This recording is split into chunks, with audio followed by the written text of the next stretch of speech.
जुन्नर तालुक्यातील पिंपळवंडीतील 9 वर्षीय चिमुरडीसोबत घडलेली घटना संतापजनक आणि माणुसकीला काळिमा फासणारी असल्याचं उपमुख्यमंत्री सुनेत्रा पवार यांनी म्हटलंय।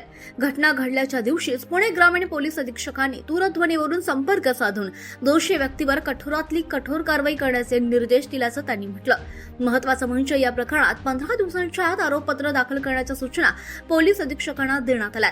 तसंच या प्रकरणाचा खटला फास्ट ट्रॅक न्यायालयात चालवून दोषीला कायद्यानुसार कठोरातली कठोर शिक्षा मिळवून देण्यासाठी शासन सर्वतोपरी प्रयत्न करेल असा विश्वास उपमुख्यमंत्री पवार यांनी पीडित कुटुंबियांना दिला। शबरी आदिवासी घरकुल योजनेअंतर्गत पीडित कुटुंबाला तातडीने घरकुल उपलब्ध करून देण्याची व्यवस्था सुद्धा करण्यात आली आहे। परिसराच्या सुरक्षेसाठी सौर हायमास्ट बसवण्याच्या सूचना देण्यात आल्या आहेत। महिला आणि बालविकास विभागाच्या मनोधैर्य योजनेअंतर्गत कुटुंबाला 10 लाख रुपयांची मदत तातडीने उपलब्ध करून देण्यात येणार आहे। राष्ट्रवादी काँग्रेस पक्षाच्या वतीनं आर्थिक मदत देण्यात आली असून पीडितेच्या भावंडाच्या शिक्षणाची संपूर्ण जबाबदारी घेण्याचा निर्णयही घेण्यात आलाय। याशिवाय पिंपळवंडी परिसरातील नागरिकांना जात प्रमाणपत्रांसह आवश्यक शासकीय सुविधा मिळाव्यात यासाठी विशेष शिबिर घेण्याचे निर्देशही देण्यात आले। सरकारी जागेवर घरकुल योजना राबवण्याबाबत कार्यवाही करण्याच्या सूचनाही देण्यात आल्या। पिंपळवंडीतील या घटनेत पीडित कुटुंबाला न्याय मिळेपर्यंत शासन खंबीरपणे त्यांच्या पाठीशी उभं राहील अशी ग्वाही उपमुख्यमंत्री सुनेत्रा पवार यांनी दिली आहे। जी घटना आहे ती अत्यंत दुर्दैवी आणि समाजाला काळिमा फासणारी आहे। कोणालाही मंजूर होण्यासारखी नाही। आम्हाला अतिव दुःख झालेलं आहे।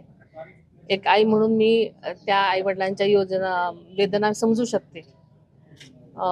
तरी सुद्धा या केसमध्ये तातडीनं चौकशीचे आदेश दिल्यामुळे आरोपीला लगेच अटक करण्यात आली आणि जी आपण सगळ्यांनी मागणी केलेली आहे की त्याला फास्ट ट्रॅक वरती ताबडतोब शिक्षा व्हावी आणि यासाठी मुख्यमंत्री महोदयांनी सुद्धा आदेश दिलेले आहेत। त्यामुळे लवकरात लवकर त्याची चौकशी होऊन त्याला नक्कीच फाशी होईल आणि त्यासाठी प्रशासन जी काय कारवाई आहे कायदेशीर ती करत आहेत आणि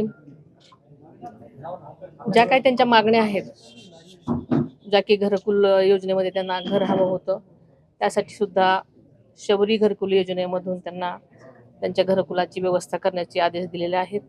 तसेच महिला व बालकल्याण विभागातर्फे मी सकाळीच त्यांच्या विभागीय आयुक्तांशी बोलले तर आजच त्यांच्या खात्यामध्ये 10 लाखाचा चेक जमा होणार आहे।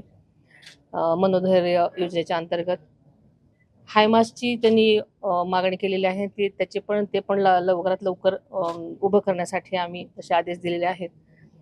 शासन सर्वतोपरी या सगळ्या गोष्टींच्या चौकशीच्या सुद्धा आदेश दिलेले आहेत आणि अशा काही घटना घडू नये म्हणून सदैव तत्पर आहे। आपल्याला माहितीच की या केसमध्ये पोलिसांनी सुद्धा अतिशय चांगली कामगिरी करून लवकरात लवकर आरोपीला अटक केलेली आहे आणि पुढच्या गोष्टींसाठी कारवाई करण्याचे आदेश दिलेलेच आहेत। त्यामुळे लवकरात लवकर ह्या नक्कीच केसचा सुद्धा निकाल लागेल अशी मला आशा आहे। सरकार सदैवच आपल्या जनतेच्या पाठीशी खंबीरपणे उभे आहे।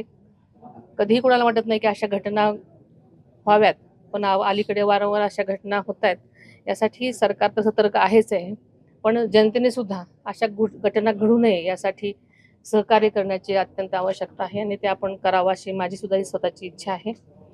एक पालकमंत्री म्हणून मी सदैव तुमच्या सगळ्यांच्याच पाठीशी आहे। काही झालं तर नक्कीच त्याची दखल अत्यंत वेगाने मी घेण्यासाठी माझे प्रयत्न असतात। याही केसमध्ये तात्काळ मी चौकशीचे आदेश दिले होते आणि लगेच फक्त मी प्रत्यक्ष ठिकाणी आलेले नव्हते, पण माझा रोज प्रशासनाशी कॉन्टॅक्ट आहे। त्यामुळे नक्कीच लवकरात लवकर जी काही मागणी आहे ती पूर्ण होईल अशी मला आशा आहे।